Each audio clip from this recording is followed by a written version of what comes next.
Hello नमस्ते, स्वागत आहे तुमचं चैत्रा पाटील रेड्डी या चॅनलमध्ये। आता मी निघालोय मैसूर ते उटी। उटीला जाताना ना मैसूरपासून 80 किलोमीटरवरती ना हे जे राष्ट्रीय उद्यान आहे बांदीपूर राष्ट्रीय उद्यान, त्यालाच बांदीपूर फॉरेस्ट असंही म्हटलं जातं।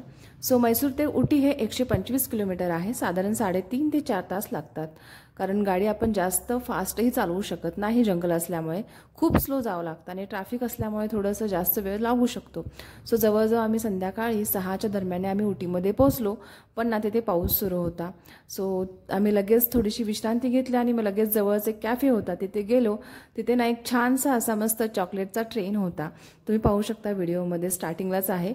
खूप छान ट्रेन होती चॉकलेटची, आणि थोडीशी ब्राउनी खाल्ली आणि मग सकाळी उठून आम्ही ब्रेकफास्ट केला, इडली आणि सँडविच असं खाल्लं आणि मग आम्ही निघालो बोटॅनिकल गार्डनला। आमचं जे हॉटेल होतं ते गार्डनपासून फक्त 300 ते 400 मीटर अंतरावरती होतं, जवळच होतं। सकाळी आम्ही 7 वाजताच निघालो, कारण ना पाऊस पण झाला होता। ॲक्च्युली रात्रभर पाऊस होता आणि आत्तासुद्धा पाऊस सुरू होता, बारीकसा सुरू होता। म्हटलं की आपण आधी गार्डनला जाऊया, आणि गार्डनला गेल्यानंतर पाहू शकता खूप विविध प्रकारची तिथं वनस्पती आहेत। हे जी बोटॅनिकल गार्डन आहे तो जवळजवळ 54 एकरचा एरिया आहे।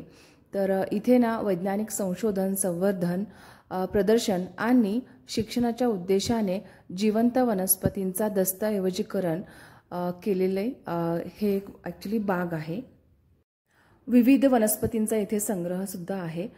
इथे ना गुलाबाच्या फुलांचा सुद्धा खूप छान अशी बाग आहे। तर विविध प्रकारची वनस्पती तुम्हाला इथे पाहायला भेटतील, आणि हे शिक्षणाच्या दृष्टीने चांगलं असल्यामुळे ना खूप सारे इथे स्कूल ट्रिपसुद्धा येतात। तर शाळेच्या सहलीसुद्धा इथे खूप साऱ्या व्हिजिट करतात। तर हे खूप छान केलेलं आहे बोटॅनिकल गार्डन, असं हे फुलांमध्येच कोरलेलं आहे, खूप छान आहे हे सुद्धा। आणि ना आत्ता आम्हाला पुढे जायचं होतं, कारण ना नेक्स्ट आम्ही जे उटीमध्ये लोकेशन पाहणार होतो, पण ॲक्च्युली सतत कंटिन्यू पाऊस होता। आम्ही ठरवलं की आता इथे थांबण्यात काहीच अर्थ नाही। आम्ही विचार करून मग आम्ही पुढे निघालो। तर पुढे आम्ही आता केरळच्या दिशेने जाणार आहोत।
आता आम्ही गार्डनमधून बाहेर गेलो आणि आम्ही निघालो केरळच्या दिशेने।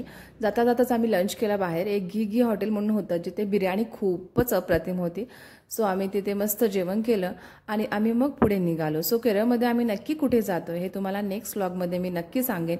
पण जाताना ना कुन्नूरमधून गेलो होतो। एवढं वेदर मस्त होतं, तुम्ही बघू शकता व्हिडिओमध्ये, फारच अप्रतिम होतं। तिथे थोडा वेळ आम्ही थांबलो आणि मग छान असे फोटो काढले, आणि माकड बघून ना शार्वी खूपच खुश झाली। असा होता आमचा दिवस। तर व्हिडिओ आवडला तर नक्की लाईक करा आणि कमेंट करून सांगा नक्की व्हिडिओ कसा वाटला, आणि अजूनही सबस्क्राईब केलं नसेल तर सबस्क्राईब नक्की करा। बाय।